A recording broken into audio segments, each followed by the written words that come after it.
क्या आप भी एक ऐसे स्टूडेंट हैं जो अपनी पढ़ाई को फिर से रीस्टार्ट करना चाहते हैं? आपकी पढ़ाई के बीच में काफ़ी गैप हो चुका है, लेकिन अब आपको समझ में नहीं आ रहा कि हम अपनी पढ़ाई को कैसे स्टार्ट करें। स्टार्टअप नहीं मिल पा रहा, एक अलग से मोटिवेशन नहीं मिल पा रहा। ना जाने कितने मोटिवेशनल आप वीडियो देख चुके हैं, लेकिन एक किक और एक स्ट्रेटजी और स्टार्टअप नहीं मिल पा रहा अपनी पढ़ाई को फिर से उसी ट्रैक में लाने के लिए। हाय, मेरा नाम मंजुल है और इस पूरे वीडियो में आपको बताऊंगा कि कैसे अपनी पढ़ाई को फिर से रीस्टार्ट करें, वही मोटिवेशंस, वही एक स्पिरिट के साथ में, और अपनी पढ़ाई को ट्रैक में कैसे लाएं। पहला जो स्टेप आपको लेने की ज़रूरत है वो है प्रेरणा और लक्ष्य निर्धारित करें। आपका टारगेट क्या है, आपकी अचीवमेंट क्या पाना चाहते हैं, किस लिए आप पढ़ाई कर रहे हैं।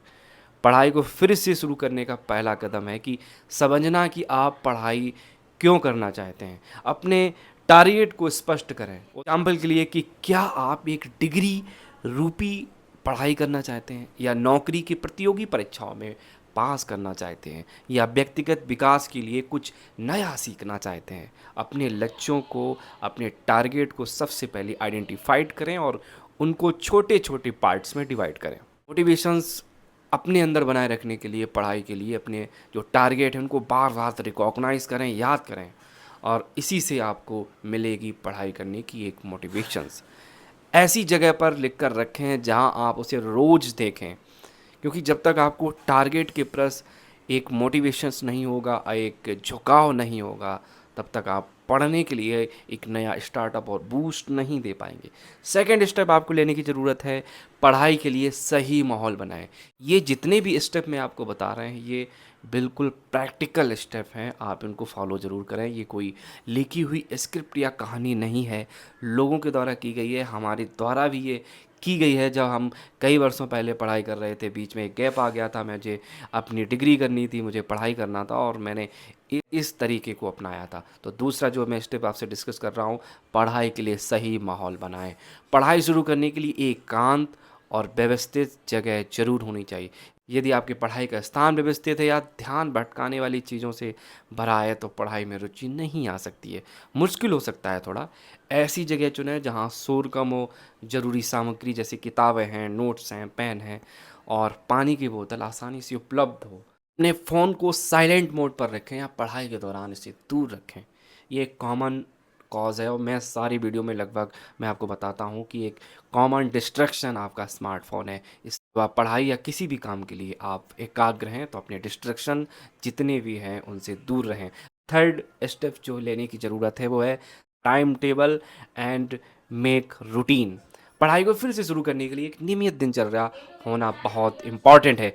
टाइम मैनेजमेंट के लिए आप आसानी से विचलित हो जाते हैं, लेकिन एक टाइम टेबल बनाएं जिसमें पढ़ाई, आराम और अन्य गतिविधियों के लिए समय निर्धारित हो सकता है। टाइम टेबल की मैं जब बात करता हूँ, जो मैं कॉमन टाइम टेबल फॉलो करता था, मैं सुबह 5 बजे उठता था, थोड़ा सा वॉक करता था। इसके बाद 6 से 7 जो होती थी वो सुबह की सैर या हल्का व्यायाम, दिमाग को रिफ्रेश करता है, एक नई एनर्जी आपके अंदर स्टोर हो जाती। 7 से 9 में हम पढ़ाई का पहला सत्र स्टार्ट करते थे।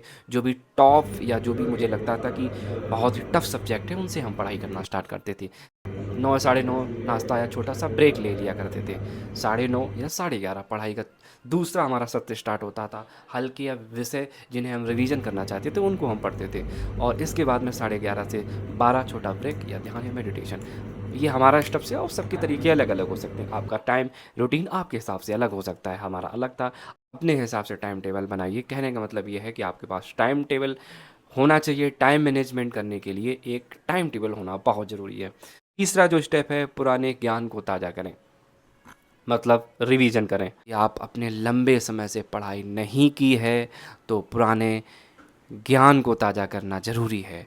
अपने पाठ्यक्रम को मूल बातों से शुरू करें। उदाहरण के लिए, अगर आप गणित की पढ़ाई कर रहे हैं, तो पहले बेसिक कॉन्सेप्ट, और जैसे कि अंक गणित, बीज गणित या ज्यामिति को दोहराएं। इंग्लिश में जैसे कि अंक गणित को अर्थमेटिक कहते हैं, बीज गणित तो बायोमेट्री, और ज्योमेट्री, इनको बार बार दोहराएं। अगर यह कोई भाषा है तो बुनियादी व्याकरण या शब्दी पर ध्यान दें।